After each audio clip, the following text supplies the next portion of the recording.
ગુજરાતના ઔદ્યોગિક અને સામાજિક વિકાસના પ્રણેતા ડાયાભાઈ આણંદપુરાના ઉચ્ચ વિચારો તથા સમાજ ઉપયોગી કાર્યોને આગળ ધપાવવાના હેતુથી રચાયેલ શ્રી ડીએ આણંદપુરા વિચાર મંચની પ્રથમ વિષય મંથન બેઠકનું આયોજન કરવામાં આવ્યું હતું. ઔદ્યોગિક વિકાસ અને સામાજિક ઉત્તરદાયિત્વ વિષયને કેન્દ્રમાં રાખીને યોજાયેલી આ બેઠક અંકલેશ્વર જીઆઈડીસીમાં આવેલ પીડી શ્રોફ સંસ્કારદીપ વિદ્યાલયના પ્રવૃત્તિ ખંડ ખાતે યોજાઈ હતી.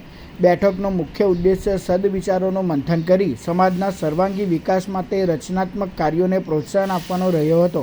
આ પ્રસંગે ઔદ્યોગિક ક્ષેત્રના વિકાસ સાથે સામાજિક ઉત્તરદાયિત્વ નિભાવવાની જરૂરિયાત અંગે વિચાર વિમર્શ કરવામાં આવ્યો હતો.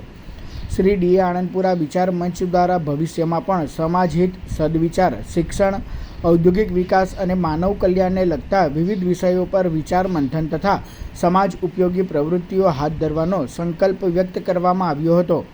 આ સંસ્થા દ્વારા દર મહિને એક બેઠક યોજાશે, જેમાં ખ્યાતનામ વક્તાઓ દ્વારા વક્તવ્ય આપવામાં આવશે. આ પ્રસંગે અંકલેશ્વર ઉદ્યોગ મંડળના પ્રમુખ વિમલ જેઠવા, ઉદ્યોગ અગ્રણી એન.કે. નાવડિયા, હિતેન આણંદપુરા, મનોજ આણંદપુરા, નરેશ પૂજારા, હરીશ જોશી સહિતના આગેવાનો ઉપસ્થિત રહ્યા હતા. અંકલેશ્વરમાં ઘણી બધી અવનવી પ્રવૃત્તિઓ ચાલી રહી છે.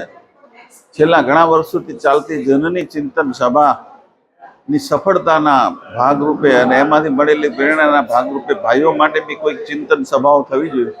એના ભાગરૂપે અમે આનંદપુરા સાહેબના વ્યક્તિત્વને બધાને ઓળખ મળે એટલે સાહેબને ધ્યાનમાં રાખીને સામાજિક ઔદ્યોગિક વિકાસની સામાજિક ઉત્તરદાયિત્વ શું છે, ઔદ્યોગિક વિકાસ તો આપણે કરીશું, પણ એની સાથે સમાજની સંભાળ લેવાનું આપણું શું ફરજો છે, એ વિષયને મુખ્ય ધ્યાનમાં રાખીને દર મહિને એકવાર મળવું અને શ્રી ડીએ આનંદપુરા સાહેબે આ એસ્ટેટને ઔદ્યોગિક વિકાસની સાથે સામાજિક વિકાસને જે રીતે જોડ્યો છે એ કાર્યોને આગળ ધપાવવા એવા આશયથી કામ કરીએ, સૌ સાથે મળીએ અને સમાજને સમૃદ્ધ બનાવવાના પ્રયત્નમાં સૌ જોડાય અને નવી યુવા પેઢીને જૂની વાતોથી માર્ગદર્શન મળે એના ભાગરૂપે આજે એક ચિંતન સભાનું આયોજન થયું અને એવું નક્કી કરવામાં આવ્યું છે દર મહિને એકવાર આ સભા મળશે.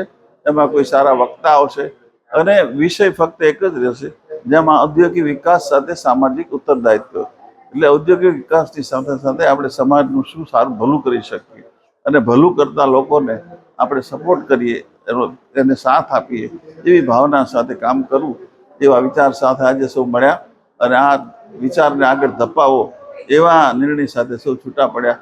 આપના માધ્યમ થકી આ વિચાર અન્ય સમાજ સુધી પહોંચશે એવી અપેક્ષા સાથે ખૂબ ખૂબ ધન્યવાદ.